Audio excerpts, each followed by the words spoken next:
Si vous voulez aller à l'université, vous devez passer des examens. Je les ai ratés 3 fois. J'ai eu beaucoup d'échecs. J'ai échoué à des choses ridicules.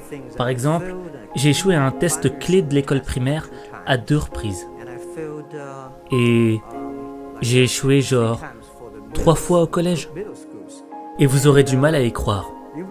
Mais à Hangzhou, ma ville, il n'y avait qu'un seul collège. Et aucun autre collège nous aurait acceptés. On était trop mauvais. Je pense qu'on doit s'y habituer. On n'est pas si bon que ça. Encore aujourd'hui, il y a beaucoup de gens qui nous rejettent.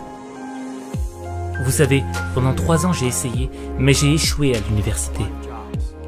Alors j'ai postulé à plusieurs jobs, mais j'ai été rejeté 30 fois. J'ai été à la police, on m'a dit non, t'es pas assez bon. Je suis même allé au KFC, quand le KFC est venu en Chine, dans ma ville. 24 personnes se sont présentées. 23 personnes ont été acceptées. J'étais le seul gars à avoir été rejeté. Et quand je me suis présenté à la police, 5 personnes se sont présentées, 4 personnes ont été acceptées. J'étais encore le seul gars à avoir été rejeté.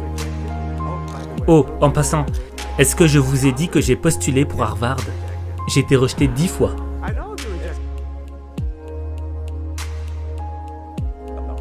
Et là, je me suis dit, peut-être qu'il faudra que j'aille donner cours là-bas un jour.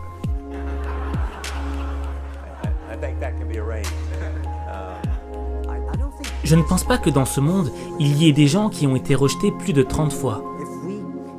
La seule chose qu'il faut, c'est ne jamais abandonner. Comme Forrest Gump, il faut continuer à se battre. Il faut continuer à s'améliorer soi-même. On n'a pas le temps de se plaindre. Et quelle est la différence entre ceux qui réussissent et ceux qui échouent? J'ai remarqué que si les gens font une erreur, et si ils se plaignent des autres, ils ne reviendront jamais.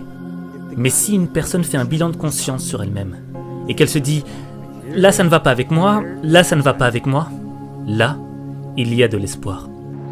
La question, ce n'est pas juste comment devenir riche. La question, c'est comment vivre la vie que tu mérites. Comment changer ta vie? Faudra commencer par te changer toi-même et accepter d'aller dans une zone d'inconfort. Et c'est quoi l'inconfort? C'est faire quelque chose où tu sais que tu risques d'échouer, de perdre. Mais l'échec, ce n'est pas la fin de ton histoire. C'est le début de ton apprentissage. Alors, tu vas t'en prendre plein la gueule. Tu vas tomber, tu vas pleurer, tu vas douter. Mais tant que tu continueras d'avancer, tu auras toujours une chance d'y arriver. Alors avance, parce qu'il n'y a que toi qui peux avancer. Il n'y a que toi.